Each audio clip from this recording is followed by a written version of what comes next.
देव बरो दीस दिवन तुमकां सोमेस्तांक. हांव तुमकां समाधान दिवंक आयलां. तें म्हजें समाधान संवसार दिता तसलें न्ही, बगर म्हजें समाधान हांव तुमकां दितां म्हणटा सोमी. वय, हें समाधान कोणायक दिवंकूच जायना. बगर सर्गीचें समाधान जर तर एका व्यक्ती थंय बोरात जाल्यार, ताच्या पवित्र आत्म्यान तो बोरात जाल्यार खंडीत जेजू खातीर आमकां जियोंक साध्य जाता. ताका एक उदाहरण सांग पावलो जावन आसा आनी जेजूचें दैवीक समाधान ताचें थंय बरयलें आनी ताका फातरायलें. तो मेला म्हणून शहरा भायर ताका व्होडून व्हेलो आनी शीस ताच्या बोवारीर रावल्यारी थंयसर तो परत उठलो आनी परत शहराक वचून जेजूची बरी खबर तो परगट करूंक लागलो आनी तो म्हणटा सर्गीच्या राजाक रिगोंक कश्ट सूख उरलें नात म्हणटा. कश्ट सोंसूनच त्या सर्गीच्या राजाक आमी वचूंक आसा. कित्याक? आमच्या भावार्थाची परिक्षा जाता.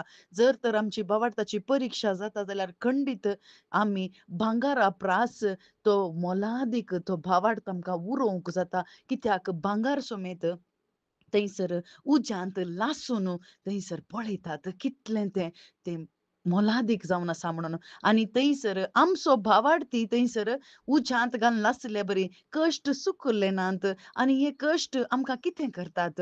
जेजू बरी करतात, आमकां सोंसणीक करतात, ताचें दैवीक समाधान आमकां अनुभव करूंक एक अवकाश दितात. मात्र न्ही, ते सर्गीची ती निरीक्षा आमचे थंय भरवोसो आमचे थंय वाडयतात, चडयतात आनी हाका कारण एकच पवित्र आत्मो जावन आसा. आनी जेजू ताच्या उतरांनी म्हणटा, तुमकां ह्या संवसारांत कश्ट सूख उरले नात, पूण धैर्य घेया. कित्याक हांवें ह्या संवसाराचेर जैत सोडलां. तर आमी जेजूक पळोवया. ह्या संवसाराच्या अधिपतीक म्हजे थंयसर कसलोसो अधिकार ना म्हणटा. वय, संवसाराचो अधिपती सैतान जावन आसा, पूण ताका आमचे वयर कसलोसो अधिकार ना. कित्याक?